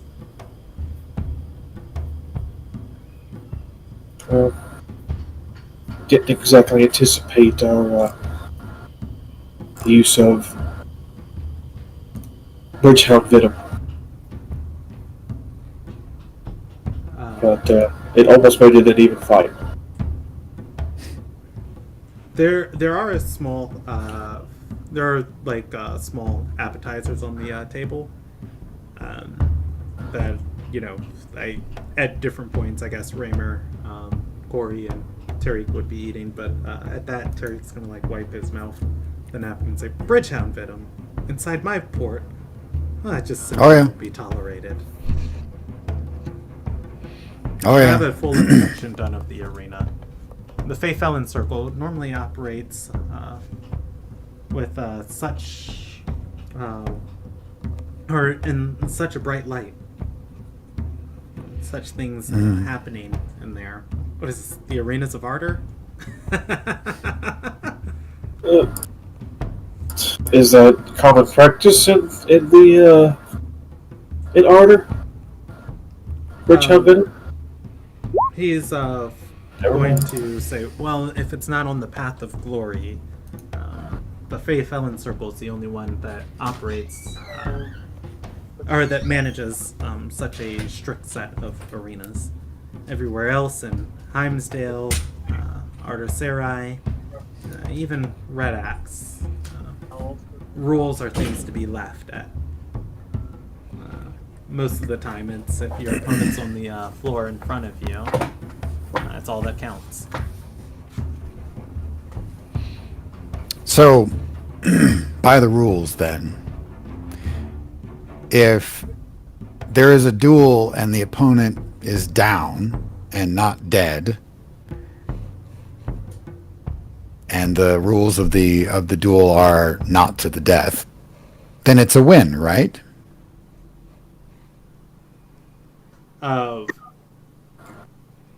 Tariq is going to nod and say, in common showmanship, of course, yes. Corey's going to speak up and say, all depends on what it all depends on what rules were agreed upon by the duelists. Not dead. Use the weapons at hand. And the first one to drop or give up is the loser. And he's going to say, you must be referring to your first match with a lander and that Yes. outlandish call. Oh, yes, that one. He's Well- gonna chuckle and say, gonna have to believe it myself. If I'd known your old lander must have been paid off by someone. No. He dropped fair and square. I hit him good and hard. And he walked right into it. And I pulled the ball back so it wouldn't crush his skull. So, and then the arena master there declares that a tie? No. That's where the problem is. And then, by his own word, a certain assassin, who I'm sure I could find in this town if asked, hands him a poison, including bridgehound venom. Well, a drug is probably more accurate. To make that poor caster fight like she was a barbarian. Fortunately, it didn't kill her. Terry is going to speak up and say, oh, this talk of assassins. There are no assassins in Soromangan. I allow I've met bounty 3. hunters and Justicars. And they're only allowed to go after people. They're only allowed to go after people who I've put a bounty out on. Did you have a bounty on Ted? Assassins, they're hardly. Say it again. Did you have a bounty on Taden? He is going to nod and say, yes, I did. By the laws that I established, no matter what her and I's personal relationship was. Although I never pressed the matter.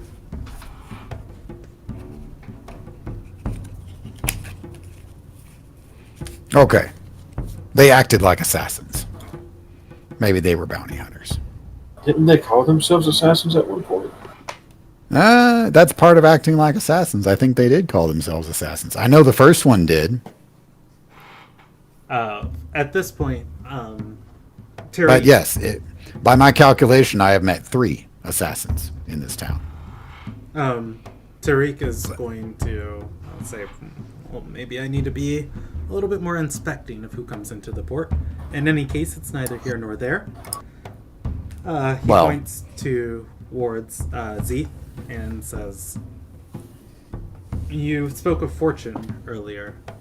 That's precisely why I invited you here tonight. While I do love the fights that happen at the arena, I'm more curious about your fortune. How did you escape the camps between the Blood Rivers? I'm sure you've reveled your friends with the tale. Share it with us.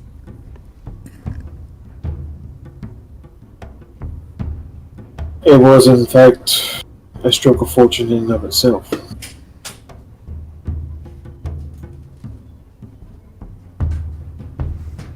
You have, but given how, so let me, before I say that, Brandon, I want to confirm this out of character. People that try to escape are usually like punished or executed, right? People who try and escape are normally dragged back, kicking and screaming.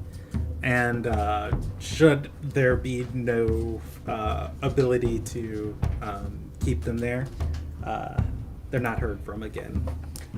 Executed, some theorize. However, you,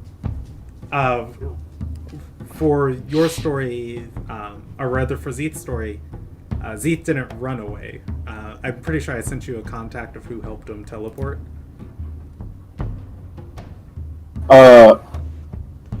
Yes. I don't I wholly remember their name off the top of my head, but I think it's in our message history. Yeah, I mean, I'll confirm that here in just a moment. 1 second. Reach. It was a stroke of fortune, and the spirit of transparency, a little help from friends.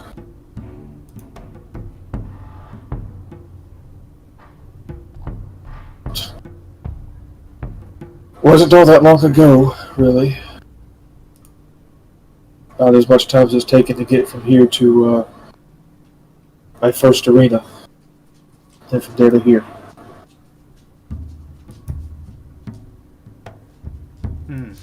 Is going to rub his chin and say, I myself have never seen the camps between the blood rivers. I hear they're quite amiable to the individuals that get stuck there. Raymer informs me that you're not spreading any sort of corruption. Not by choice, certainly, but I don't consider myself diseased, no.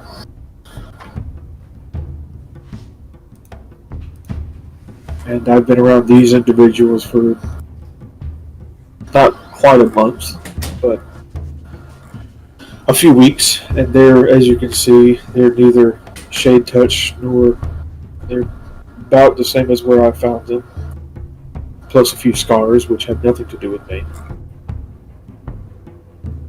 XV was leaning against her arm and hit her head on the table, woke back up. That wasn't my fault. He's going to lean in, smiling, and say, I'm sure you're berated with a little bit of gossip everywhere you go. I was once a member of a circle of the first wardens. Or I was a member to the circle of one of the first wardens. I had to think about that sentence structure before I was allowed to start my own circle. $400. He was always tight-lipped with what went on between the blood rivers. Well, in honesty, it is an amiable place. It is not. It's hospitable. But a pen is a pen, even if it's nice, and it's too close to the forest. My sister accidentally wandered into the forest when she was young, and it changed her. I mean, she was born shade touch, but her mind was never the same afterwards. don't.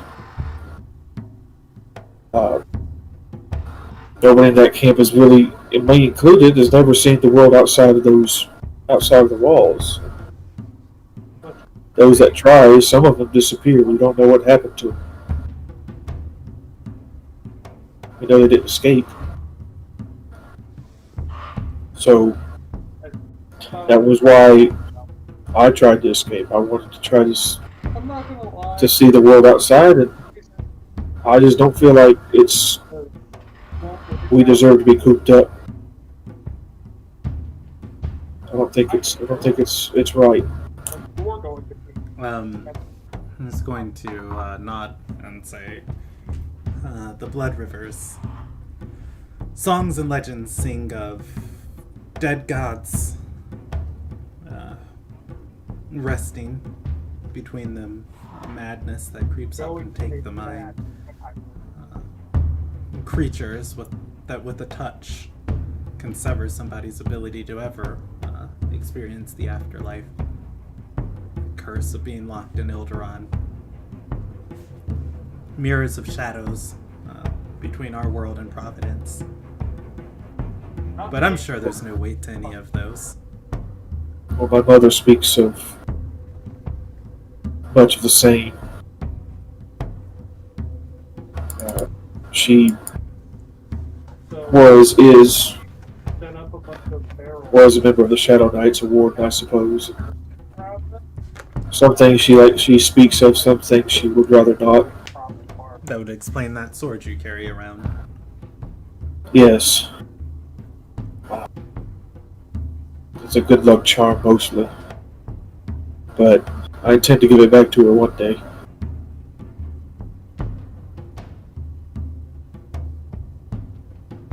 But I haven't heard from them since I left. But I trust that they're doing well, in good spirits. In any case, what do you hope to gain by traveling the path of glory? Gold, prestige enough, Alcohol. alcohol for my friend here, but gold enough to buy freedom was my plan. To get to the bottom of this, do something. He's going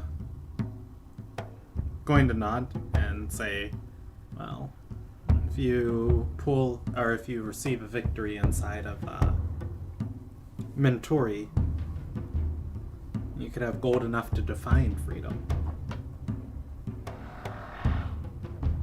But I fear there's only so much gold can do. And it's more, and he gestures, persuasive to the minds of Sarai. To the hearts and minds of Sarai.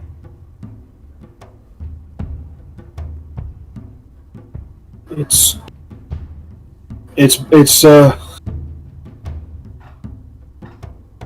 all that I really know to do, truth be told. It's a place to start, certainly. I think one in your position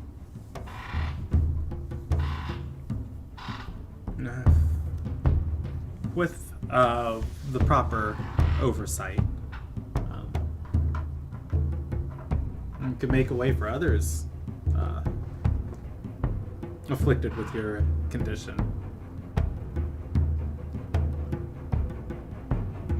If I don't believe, as evidence shows, I don't think we're really a threat to anybody else as far as spreading this contagion. I think it's just the forest itself.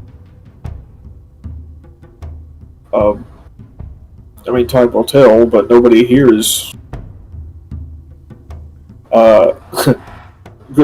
is sick. XP has her head in her arms, lying on the table asleep. Corey is going to speak up and say, be honest with us. Have you taken life since you left the Blood Rivers? I can truthfully say no. I have not.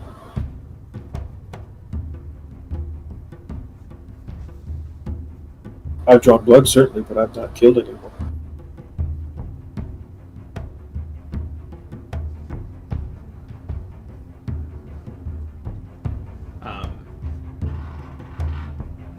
Corey's going to look at Tarek. Tarek's going to put up a hand and say, I won't lend weight to any rumors without any substantiated evidence. That said, we're here to dine. We're here to feast. At which point, Raymer's going to stand up. The two elves with her are going to step out, and a few moments later, Raymer and the other, Raymer and other servants of the manor are going to start walking in, replacing the appetizers with meals of all different varieties. I'm not going to go into a big discussion And of them. Yes. I to whoever's like the main waiter, I guess you could say, because every table normally has one main one. I give 5 gold to them and say, if you see any drinks half full, top it off. All right, 5 gold. They're gonna bring out the good stuff tonight too. I pay 10 gold and say, please don't. Actually, he's going to snap awake with all the noise, and then hurriedly grab the breadsticks that are about to be taken off the table and put them in a bag. Oh, you're one of those people. Ah! All right. I guess I'll have one more question for you guys in character, and then we'll finish up. Tariq is going to say, so, are you going to grace Soro Mangan with another show of valor? Or are you moving on to Gia Kyphros?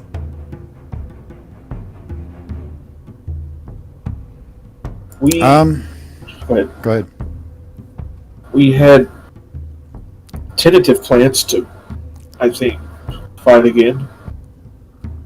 Kind of look at the others questioningly. XV nods at the question look. Yes. Yes, I think we will. To fight here again? Mm-hmm. Okay. And then he is going to nod and say, splendid. For your questions of blood, or rather, none will question your issue of blood. You have my assurances while you're here in this arena, or while you're in this port. In return, I just ask that you come and check in with me every couple days. And of course, when Corey is going to speak up and say, but not too much. I don't want to go against you in any tournament. I consider myself a softie. Don't like hurting sheep. Well, you won't find the sheep here. XV looks around the table for the sheep.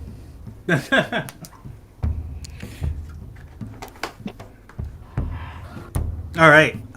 We can end... Oh, go ahead. I did have one very quick question he was going to pose, and it can be even out of character.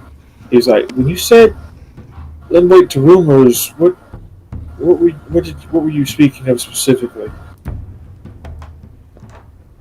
Excuse me. He's going to say, well, speaking it simply spreads it. But as long as everybody here is clear of mind and clear of thought and knows that my words don't endorse this old hearth's tale. There are rumors that you're kind. When you kill, you don't release souls to the bridge or to Providence. You steal them for yourselves. He's going to grin. He's like, well, that's how many creatures in legend can claim to do the same thing? I feel it's superstition. Certainly not.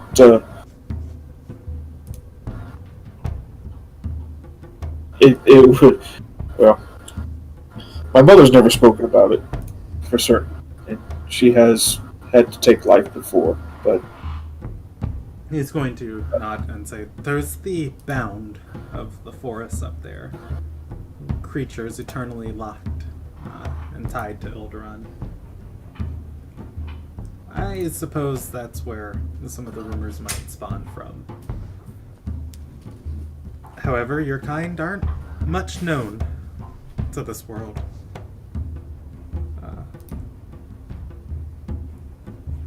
Few ever leave the Blood Rivers. In either case, let's hope we never have to find out if the rumors are true. And on that, let's talk about brighter topics for this dinner. I've purchased a new sailing vessel. He goes on to explain his ship. And fade the black. Did you want to say anything else, Wesley?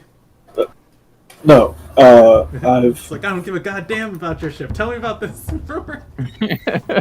I feel like there's something. We need to. Oof. I'm not a necromancer, if that's what you're saying. But he is just sitting there thinking like, what? I eat souls. All right. So we are going to end there for the night. Experience of. I'm going to milestone you guys for winning your arena fight, and I'm pretty sure I already gave you guys experience for the all the matches you went into. Is there anything else that is milestone worthy tonight? We finished with Grimstone. Yeah, you guys parted with Grimstone. I am going to do experience too. So I'm going to... you guys are at one milestone. Or I'm going to give you guys one milestone. I don't know what your other milestones are at. We tend to swap sponsors a lot. You tend to swap what? Sponsors a lot. Oh, yeah. No, that's one swap. Yeah, this is your first swap. I hate it. Didn't we swap as well near the start? You guys were thinking about it, but the guy was the very first session. The guy was taking advantage of you. He had no intention of paying for you. He's just trying to Win the rob you luck. guys. But anyways, so one milestone added on to wherever your guys' milestones are. Let me know whenever you hit 3. Then I'm also going to say 2 ticks of major experience tonight. With saying goodbye to Grimstone. Tayden is officially your sponsor, and winning your arena battle. And I'm going to say a minor tick of experience for Zeeth's personal story of, wait a second, what's this guy doing when he kills people? Now I kind of want to kill someone to find out. This is for science. Hey, Grimstone. Shake! So I think I'm gonna do 500 experience for tonight, 1 milestone, and I'm going to give Timbuktu and C's inspiration for tonight. Okay. What if I still have my inspiration though? You can have 2 of the new table that we're rolling on. Oh. Alright, I do have to roll it, but I actually am just remembering that I don't have the macro made in your guys' group, so I'm gonna end the broadcast.